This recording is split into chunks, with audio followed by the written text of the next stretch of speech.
Welcome to Abrar electrical world. हम में से बहुत से इंजीनियर्स इक्विपमेंट की टेस्टिंग पे जाते हैं थर्ड पार्टी के पास जो टेस्ट होते हैं।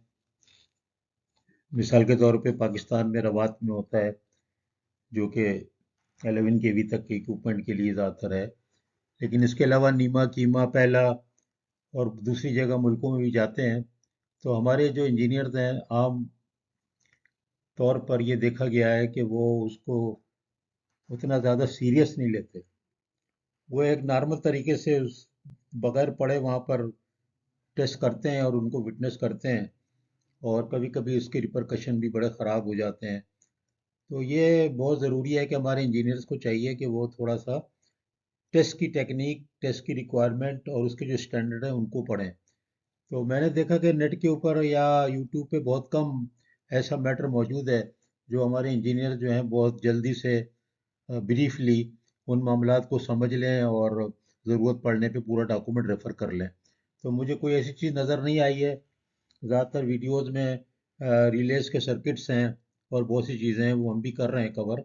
लेकिन मैंने मुनासिब समझा कि जो टेस्टिंग है उसको डिटेल में ट्रांसफार्मर हो या जनरलाइज हाई वोल्टेज टेस्टिंग हो या सर्किट ब्रेकर की टेस्टिंग हो, उस सब को भी डिटेल में कवर किया जाए। रिले टेस्टिंग जो है वो बिल्कुल अलग चीज़ होती है। वो तो एक मैनुअल लेकर के आप न्यूमेरिकल रिले पे बैठ जाते हैं और लैपटॉप लगाने के बाद खाली वो स्विच चेक कर सक ये चेक करते हैं कि कौन सा ऑन होना है, कौन सा ऑफ होना है, कौन सी टेबल में क्या सिलेक्शन करना है, और मैनुअल में वो भी दिया हुआ होता है। वो तो प्रोटेक्शन इंजीनियर का जो काम है वो तो असल में अब टेलीफोन लैपटॉप ऑपरेटर ही कर लेता है। प्रोटेक्शन इंजीनियर का काम तो असल में ये है कि एनालाइज कर सके कि ये माल ऑपरेशन डिले का हुआ तो क्यों हुआ। बहरहाल ये तमीज़ है। तो हम ये नई एक चीज़ शुरू कर रहे हैं कि जो आईसी के स्टैंडर्ड हैं जिसके मुताबिक हमारे टेस्ट होते हैं उनसे उनके रेफरेंस से वीडियोस बनाई जाएं और छोटी छोटी हों ताकि आप लोग उसको अच्छी तरह से छोटी छोटी हिस्सों में समझ लें। ये नॉलेज बहुत इम्पोर्टेंट है। तो आज जो मैंने स्टार्ट किया है ये हाई वोल्टेज टेस्टिंग की जो आईसी है वो आईसी 60060। इसका पार्ट वन में से मैंने कुछ चीज़ें ली हैं क्योंकि जो कि बेसिक फंडामेंटल आप समझ जाएं तो आगे तो प्रोसीजर वगैरह जो डिटेल में तो वो आप जब जाते हैं तो खुद ही आप अगर आप इनिशियल चीज़ें समझें तो आपको ये पता लग जाएगा कि भाई करना कैसे है। लेकिन इनिशियल चीज़ें ही नहीं पता होती। मिसाल के तौर पे अब इसमें पहली एक डेफिनेशन पे आते हैं कि हाई वोल्टेज टेस्ट में कि ये डिसरप्टिव डिस्चार्ज क्या है। अब डिस्ट्रप्टिव डिस्चार्ज देखें कितना टेढ़ा सा टर्म बनाया हुआ है। आईसी में टर्म है लेकिन मैंने इसको सिंपली आपके सामने लिख दिया है कि ये इलेक्ट्रिकल ब्रेकडाउन का ही दूसरा नाम है। जो हम आमतौर पे कहते हैं इलेक्ट्रिकल ब्रेकडाउन, तो वो आमतौर पे ये डिसरप्टिव डिस्चार्ज जिसको आईसी 660 में कहा गया। और इसको जब आप जाएंगे टेस्टिंग पे गैर ममालिक में तो आप देखेंगे कि फिर इस तरह की टर्म इस्तेमाल होंगी तो फिर हमारे इंजीनियर जो है वो सुमुन बुकमुन उम्मिन बैठे रहते हैं। उनको कुछ समझ में नहीं आता कि क्या है, बस वो कहते हैं हाँ ठीक है ठीक है। तो वो बड़ी गलत बात होती है। उससे बैड इंप्रेशन भी आता है कंट्री का भी और आपकी कंपनी का भी आता है। तो इसलिए मैंने मुनासिब समझा है कि ये चीज़ों को पेश करूं।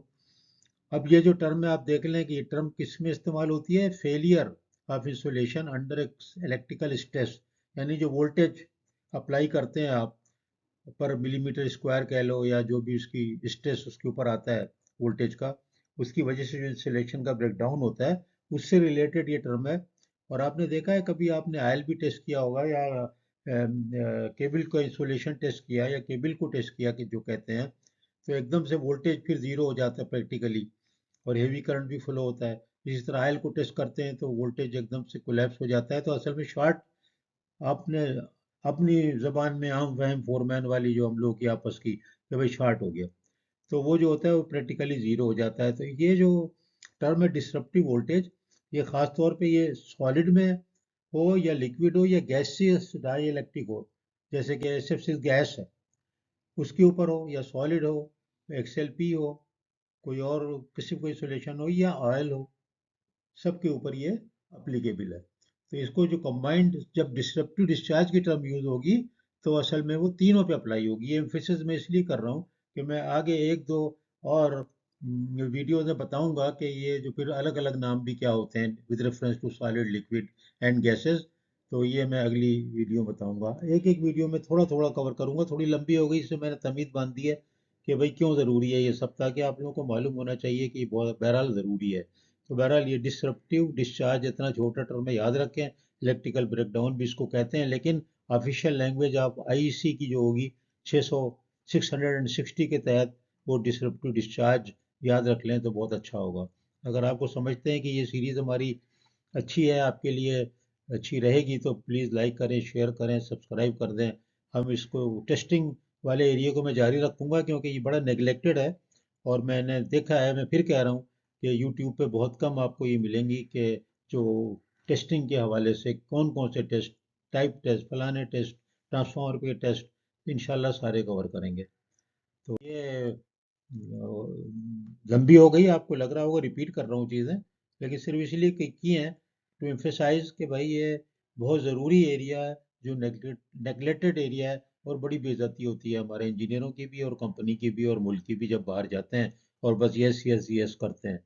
तो जो काउंटर पार्ट इंजीनियर है फ़ौरन समझ जाते हैं कि यार ये इसको कुछ नहीं आता यार, ये आ तो गए अबरार साहब, ये है तो ज़ीरो। बस फिर वो अंधी चलाते हैं, जो चाहे टेस्ट में वैल्यू करते हैं और आपको बना के एक कलंदर दे देते हैं। तो प्लीज़ बी केयरफुल।